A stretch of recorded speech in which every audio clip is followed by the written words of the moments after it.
بسم الله الرحمن الرحیم. السلام علیکم ورحمت الله وبرکاته. عزتمند مسلمانانو رونو او خويندو، امید لرم چې تاسو به روغ جوړ بئ او خوشحال بئ. زما د الله رب العزت نه دا دعا دا سوال دی چې تاسو چرته هم یئ، الله تعالی مو همیشه د پاره روغ جوړ خوشاله و باد ساته، امین. زما عزتمندو، نن د یوې نوې او خاص وظیفې سره زه ستاسو مخکې حاضر یم.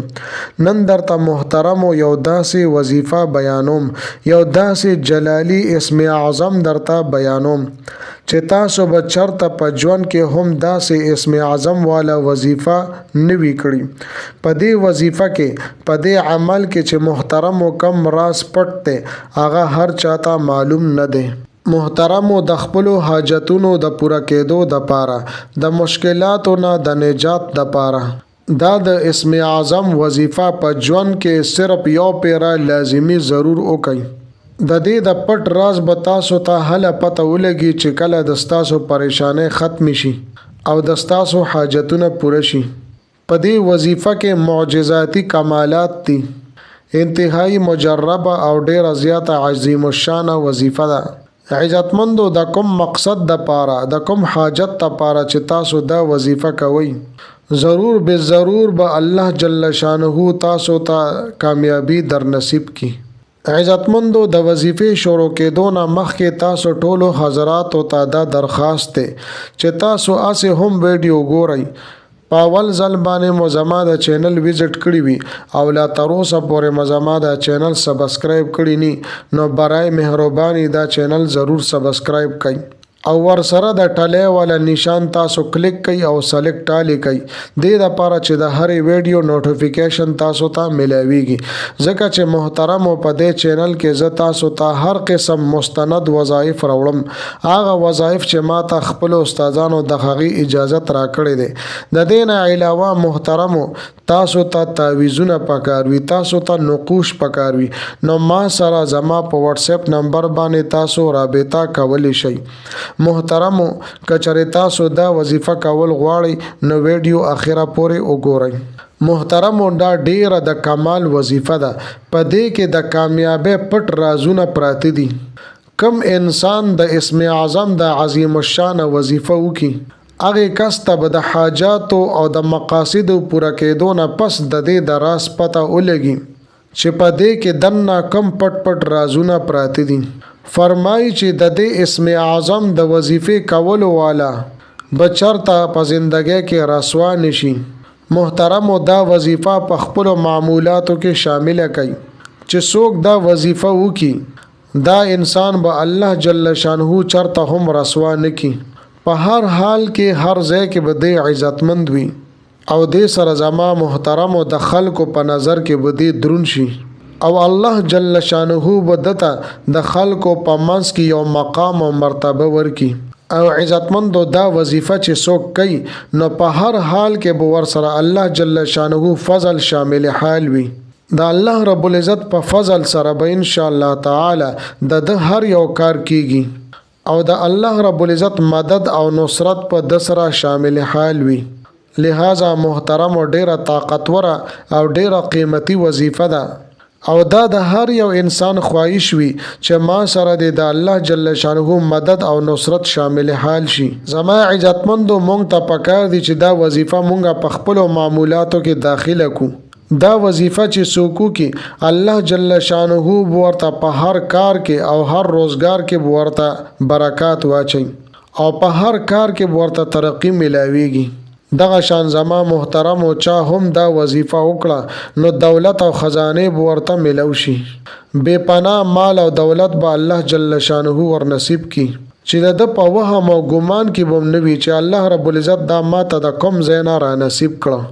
یا محترم، د چا یو مقدمه وي او کیس په عدالت کې چلیږي، خو په شرط د دې چې دا انسان په حق باندې وي، نو د دې وظیفې په برکت سره به په دې مقدمه کې به دته کامیابی ضرور ملاويږي. دغه شان زما عزتمندو، د دې وظیفې، د دې اسم اعظم وظیفې کولو والا انسان به چرته هم د چا محتاج نشي. الله جل شانه به دې د محتاجین وساتي الله رب العزت به دې د تنگ دستۍ نه وساتي. اوس که زما عزتمندو دغه تنگ دستی د مال او دولت ته وجوي او که دغه تنگ دستی د رزق وي، الله جل شانه به ورته نجات ورکي او بے پناه مال او دولت به الله جل شانه دې انسان ته ورنصیب کی.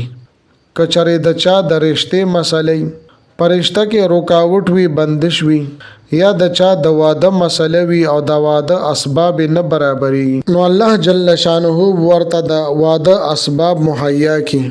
د دې وظیفې ډېر جمالی او جلالی طریقې دي، خو لیکن زما عزتمندو زه تاسو ته اسانه طریقه بیانوم. د دې طریقه ډېره زیاته اسانه ده.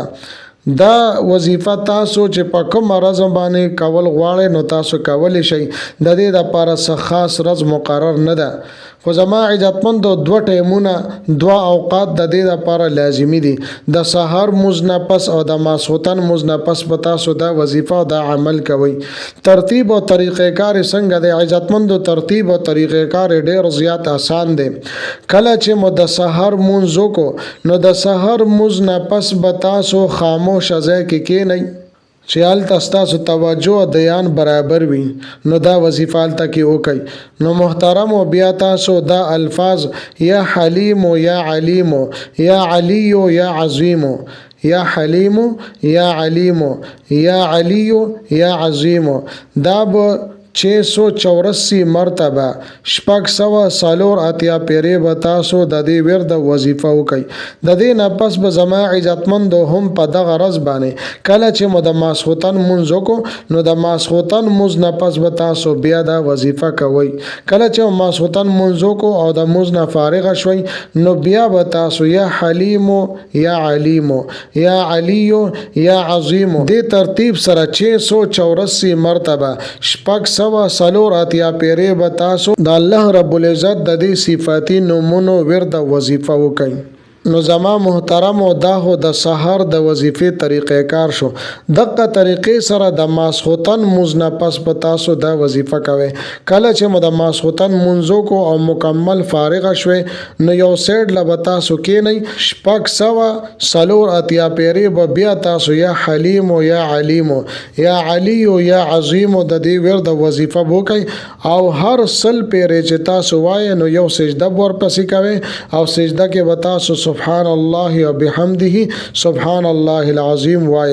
نو دې طریقې سره زما محترمو سحر به تاسو دا وظیفه کوي او ماسخوتن مونځ نه پس به تاسو دا وظیفه کوي. نو زما محترمو تر کومه پورې چې د تاسو حاجتونه او مقصدونه نوي پوره شوي نوي تر سره شوي او تاسو بیماری نوي ختم شوي تاسو مسلې نوي ختم شوي تر هغه پورې به روزانه سحر او ماسخوتن تاسو دا عمل جاری ساتئ. نو زما عزتمندو دې وظیفې سره به ان شاء الله تعالی استاسو صح حاجات وي، الله تعالی او حاجتونه پوره کی. سم مشکلات وي الله تعالی واستاسو مشکلات ختم کی. سم مقصدونه وي الله تعالی او خپل مقصدونو کې کامیاب کی. الله تعالی او پریشانې بیماری ختم کی. زما عزتمندو خپل معمولاتو کې ضرور دا وظیفه داخله کوي او روزانه تاسو دا ورد او دا وظیفه کوي. ان شاء الله تعالی الله تعالی به دې وظیفه کولو سره تاسو ژوند او تاسو ژوندۍ بدل کی. زما عزتمندو امید لرم چې دا ویډیو دا وظیفه تاسو ډیره زیاته خوښ شي وي. که ویډیو مو خوښ شي ویډیو لایک کړئ، چینل سبسکرایب کړئ. ملاوي کوم بتاو سره بل ویډیو کې بل وظیفه